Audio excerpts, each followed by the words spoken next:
Hello everyone, welcome to our channel. दोस्तों, आज हम बात करते हैं सामाजिक स्थिरीकरण के बारे में। तो सबसे पहले हम सामाजिक स्थिरीकरण का अर्थ पढ़ेंगे। सोरोकिन ने कहा था कि स्थिरीकृत समाज जिसके सभी सदस्यों में पूर्ण समानता हो एक कल्पना है जिसे मानवता के इतिहास में कभी प्राप्त नहीं किया जा सकता। यानी कि ऐसा समाज जिसमें कोई स्तर ना हो, यानी कोई ऊंच नीच ना हो, ऐसा समाज मानवता के इतिहास में कभी नहीं मिल सकता।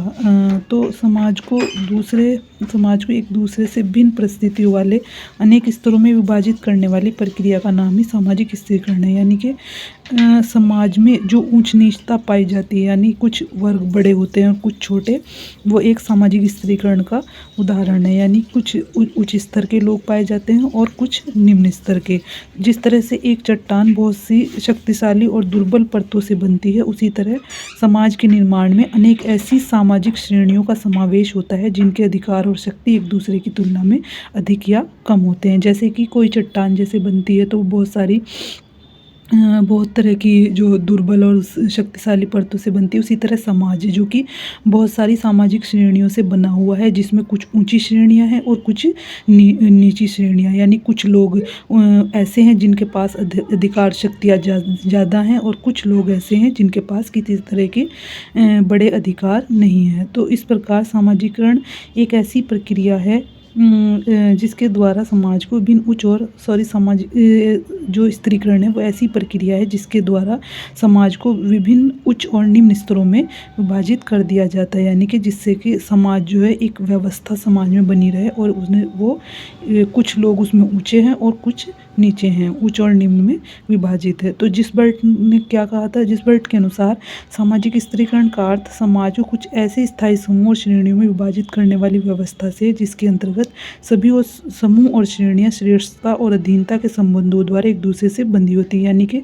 जो समाज होता है उसमें जो व्यवस्था बनी हुई है वो कुछ इस तरह की है जिसमें कुछ बड़े हैं और कुछ छोटे हैं। यानी कुछ कुछ तो रूल कर रहे हैं और कुछ उसके अधीन है।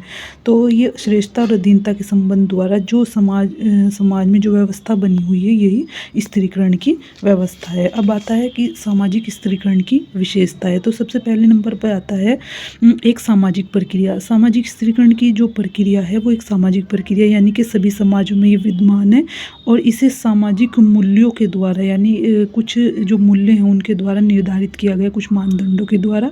और ये एक धीरे धीरे बनाई गई व्यवस्था है जिसमें कि कुछ मूल्यों के द्वारा एक समाज की व्यवस्था निर्धारित की गई है जिसके अनुसार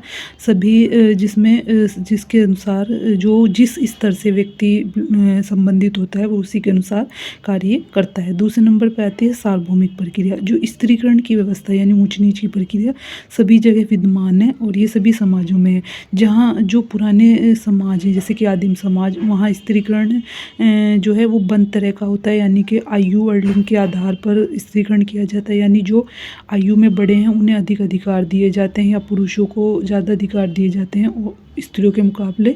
वही जो आधुनिक समाज है उसका स्त्रीकरण जो है वो खुला हुआ है और वहाँ योग्यता और शक्ति में बढ़ोतरी होने पर व्यक्ति के जो है जो स्तर है वो बदल जाता है, यानी वो उच्च स्तर में आ जाता है। तीसरे नंबर पे आता है समाज का उदर्ग विभाजन। उदर्ग विभाजन का मतलब होता है ऊंच नीच के रूप में विभाजन, यानी कि कुछ बड़े हैं और कुछ छोटे हैं। तो ये एक ऐसी व्यवस्था है जिसमें व्यक्ति जिस भी स्तर से संबंधित होता है, चाहे वो उच्च हो या निम्न, वो उसके अनुसार कार्य करना अपना कर्तव्य समझता है और उसमें किसी भी तरह का कोई विरोध या कोई लड़ाई नहीं पाई जाती। चौथे नंबर पे आता है मानवीय प्रयत्नों का परिणाम। जो स्त्रीकरण की व्यवस्था है वो मानवीय प्रयत्नों का परिणाम है, यानी कि उसे मानवीय प्रयत्नों से ही बनाया गया है।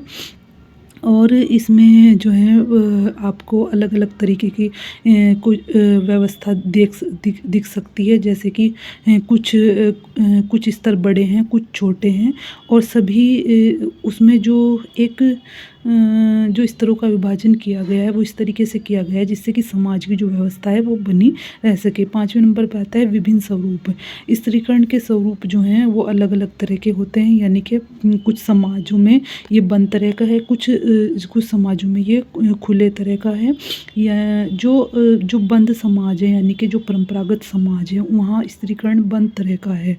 वहाँ जो है वहाँ अपने जो सामाजिक व्यवस्था के द्वारा जो एक बार आपका पद निर्धारित कर दिया गया है, आपको उससे निकलने की आज़ादी नहीं है। जबकि जो खुला हुआ स्त्रीकरण है, यानी जैसे कि आधुनिक समाज, वहाँ आप अपनी मेहनत से अपने जो स्तर हैं, यानी जो अपने जो जिस स्तर में आप आते हैं, ऊँची या निम्न में, आप उसे अपनी मेहनत से बदल सकते हैं। जबकि जो बंद समाज होते हैं वो इस चीज़ की इजाज़त नहीं देते। छठे नंबर पे आती है एक व्यक्तिक प्रक्रिया। व्यक्तिक प्रक्रिया का मतलब ये है कि जिन समाजों में खुला हुआ सामाजिक स्त्रीकरण पाया जाता है, वहाँ बंद समाजों के मुकाबले बहुत ज़्यादा संघर्ष होते हैं, क्योंकि वहाँ व्यक्ति चाहता है कि वह अपनी योग्यता में या अपने अधिकारों में, शक्तियों में बढ़ोतरी करके अपनी जो व्यवस्था है, अपनी जो अपना जो स्तर है उसे बदल सके, ताकि वो भी एक बड़े और खुले हुए समाज का सदस्य बन सके।